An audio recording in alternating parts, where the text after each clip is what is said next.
Top 10 things to do in Top 10 things to do in Florence. Florence, capital of Italy's Tuscany region, is home to many masterpieces of Renaissance art and architecture.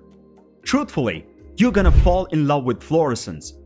It's less a matter of if and entirely one of when. So in this video, we will discuss about the top 10 things to do in Florence. But before starting the video, be sure to smash the like button and subscribe to never miss out on any of our videos. Number 10. St. Mark's English Church. What is it? One of the finest places to listen to choral music and find an English-speaking community. Why go?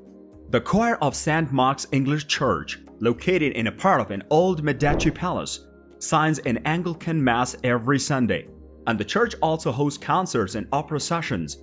If you are staying in Florence longer than a few days, check whether St. Mark's is holding any exciting events. They routinely host book singing, roundtable talks, and other cultural events that really pull the English-speaking community of Florence together.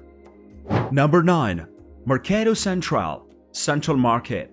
What is it? 2 floors of foodie heaven. Why go? Dodge the fast food places popping up around the center of the town and instead head inside the 19th century Mercato Centrale. Here you will find vendors selling wine, fruit, meat, fish, cheese, oil, and spices on the ground level, which is frequented by locals as much as tourists. The food court upstairs is a great place for groups that can never agree on what to eat. Expect fresh pasta, Florentine meat or vegetarian burgers, pizzas, dumplings, a truffle bar, fried fish, cold cuts and gelato. To really enjoy your meal here, try visiting outside the usual dining times. Number 8. Arno River. What is it? The most renowned river in Italy after the Tiber. Why go? Touring on the water feels more refreshing than roasting under the Florence sun. Toscana SUP gives you the chance to try out paddle boarding on one of the most famous rivers in the world. You will be able to pass under the renowned Ponte Vecchio and see the city from the water, without interruptions from the crowds or the heat. Great for those bored of museums, this opportunity should not be missed. Plus, you will have a great story and top-tier photos in the tow. Number 7. Vivoli Gelato. What is it? One of the oldest and best gelato shops in Florence. Why go? Did we mention that Florence might have invented gelato in the 16th century? Whether the stories are true or not, the city's leading gelateries are still competing for your pleasure today, starting with Vivoli. They started producing their gelato back in 1930s when ice had to ship down in blocks from the Apennine Mountains. Today there is refrigeration, but that doesn't mean the flowers are any less decadent. It's a good thing there are so many leather shops around because you might need a new belt after this. Number 6. Farmaceutica Perfume Workshop of Santa Maria Novella. What is it? A 16th century pharmacy founded by Dominican friars. Why go?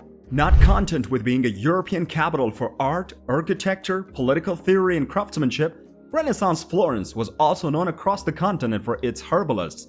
Many older Florentines still prefer the herboristeria, herbal medicine, to the chemist for treating minor ailments, and the more traditional establishments are wonderful to visit, even when you aren't in need of a cure. The most famous is Farmaceutica Perfume Workshop of Santa Maria Novella, adorned with frescoes and chandeliers, chapels and history lesson, all while selling beautiful creams, perfumes, and even products for your pet. Number 5. Medici Chapels. What is it?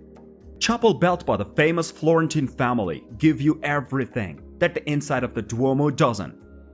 Why go? Because the Duomo takes up all popularity. The second largest dome of Florence is usually overlooked, which is a dang tragedy, from floor to ceiling. This beauty is awash with marble and shimmering jewels straight out of the movies. If you can break your gaze from the gorgeous frescoes, make your way to the smaller chapel for some of the most beautiful statues carved by none other than Michelangelo. Number 4. Piazzale Michelangelo. What is it? One of the few places where you can take in the whole Florence in one breathtaking sweep. Why go? Around the Piazzale Michelangelo neighborhood, you will find carts overflowing with souvenirs, no shortage of buskers, but you are here for an unbeatable and spectacular view. Looking out over the crumbling city wall in the west, toward the Duomo, Arnolfo, Tower of the Palazzo Vecchio, and the Uffizi gazing out over the sea of terracotta is an unforgettable experience. Number 3. Galleria dell'Accademia. What is it? The home of the famous Michelangelo, even more famous work of art. Why go?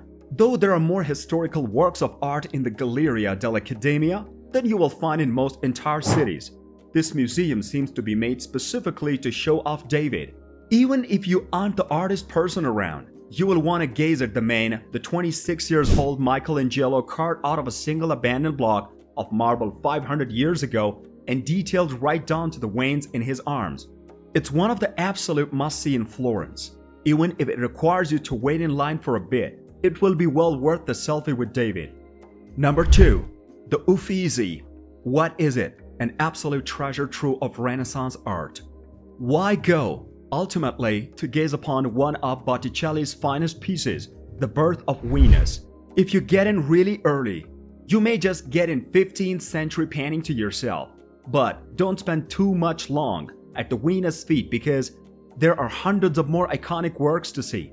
We would recommend setting aside at least 3 hours to navigate the horseshoe-shaped gallery and glimpse at all the unmissables. Plus, the Venus itself is architecturally fascinating and a perfect pairing to the astonishing artwork housed within its walls. Number 1. Cattedrale di Santa Maria del Fiore. What is it? The Cathedral of St. Mary of the Flower, better known as Duomo di Firenze, is the centerpiece of the city. Why go? You likely already know, have seen or heard all about this famous dome. It was the largest in the world until 1881, and as long as you don't mind 463 steps plus some tight spaces, clambering up to the lantern at the very top of the structure will take you to the highest point in the central Florence. Not yet out of breath? Head to the adjacent Giotto's bell tower for another spectacular view of the city and the Duomo itself. Thank you guys for watching. If you want more videos like this, make sure to like the video and hit the subscribe button, and we'll see you in the next video.